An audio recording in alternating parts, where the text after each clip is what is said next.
La très grande majorité des fumeurs essayant d'arrêter le tabac, qui nous demanderont de l'aide, ont un trouble de l'usage, une addiction au tabac.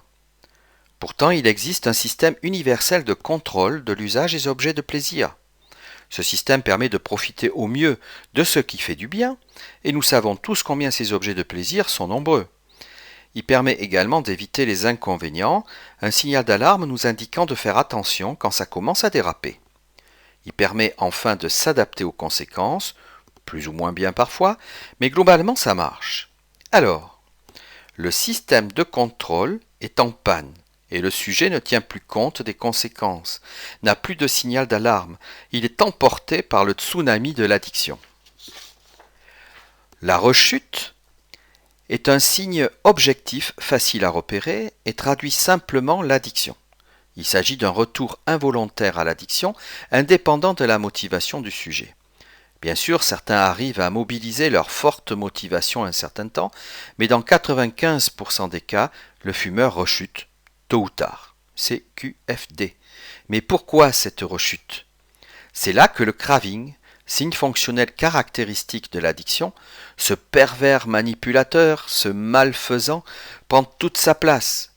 Il s'agit d'une envie envahissante, contraire à la volonté, c'est-à-dire envie irrépressible de fumer, alors que le sujet a décidé de ne pas fumer.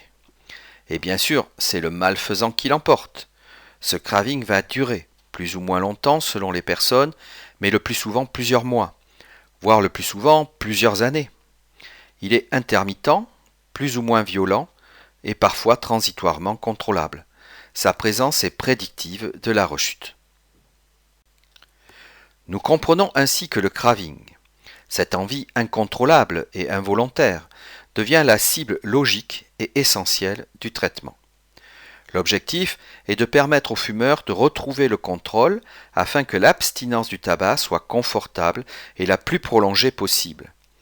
Réduire le craving, c'est ainsi permettre au fumeur de pouvoir mobiliser à nouveau sa motivation intrinsèque, de mieux maîtriser son arrêt du tabac.